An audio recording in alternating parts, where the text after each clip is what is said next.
Spider-Man 2 is probably the best Spider-Man movie we have received. What Sam Raimi created is a story that peels back the layers of complexity and shows us what a superhero must go through to be a hero, how sacrifices is made when the greater good is at stake.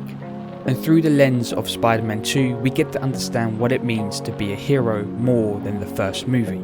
Because what this movie teaches us is that no matter what, no matter if you're an average Joe on the street or a superhero, life will suck.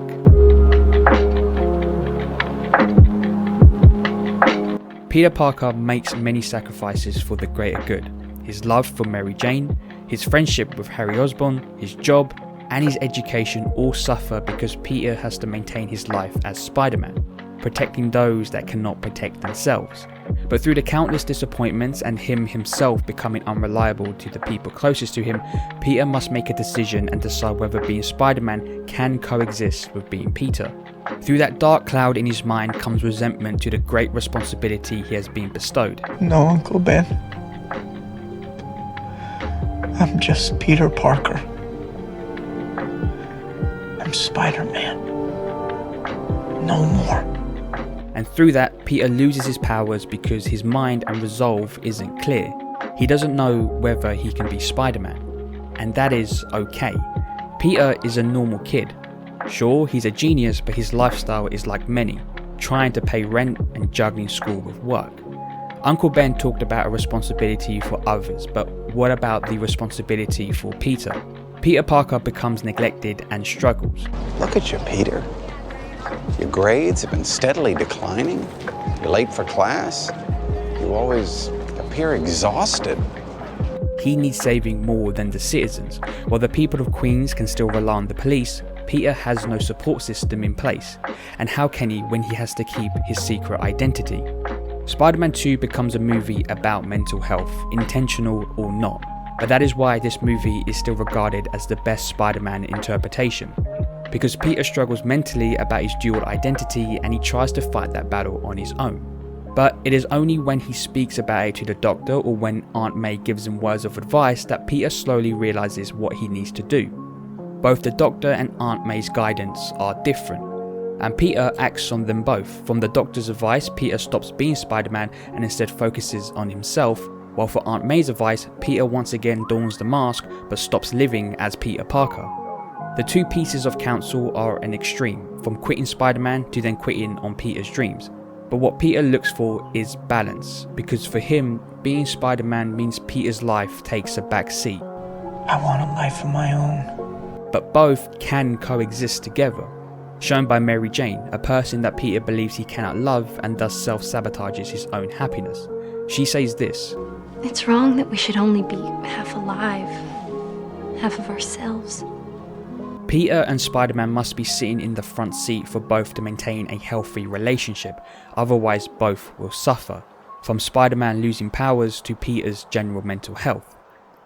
And that is why so many people connect to Spider-Man, because in a way he is like us, struggling to balance life and relationships, jobs and school. It's tough, and this movie shows us even superheroes struggle with it too. So it's fine if we struggle. It's okay if we find it hard to balance our responsibilities. Sure, it's not the same as Peter, but it is as important. And Peter became better when Mary Jane found out his identity. Because that feeling he was keeping from her, his emotions were finally out there and he no longer carried a burden on his shoulders. We all carry some kind of burden, and it can be a mental struggle to keep going with this weight on our shoulders. But when it's out there and you have the right support system in place, then you can feel free again. Peter carried a responsibility that might have been too big for him and decided to step away from that, which isn't wrong. We all need a break, even the heroes, because to get away from that pressure, for Peter it was being Spider-Man, for you it could be anything else, is a good thing.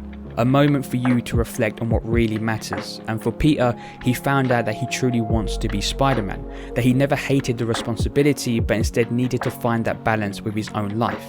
And he got that with Mary Jane. Spider-Man 2 is a movie that connects with many because we all feel what Peter is feeling.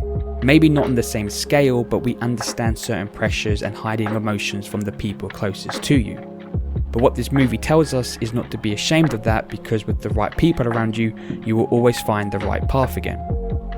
We may not be Peter Parker struggling with being Spider-Man, but we are Peter Parker struggling with life. And life sucks sometimes, but as the movie shows, it will get better, but only if you allow it to. Peter hid his problems and his life suffered for it, but slowly he opened up to the people around him, from strangers like a doctor to family like Aunt May. To go through a struggle alone means those bad thoughts you want to get rid of become more and more prominent. But when you talk to people about issues in your life, then you get to see another person's perspective.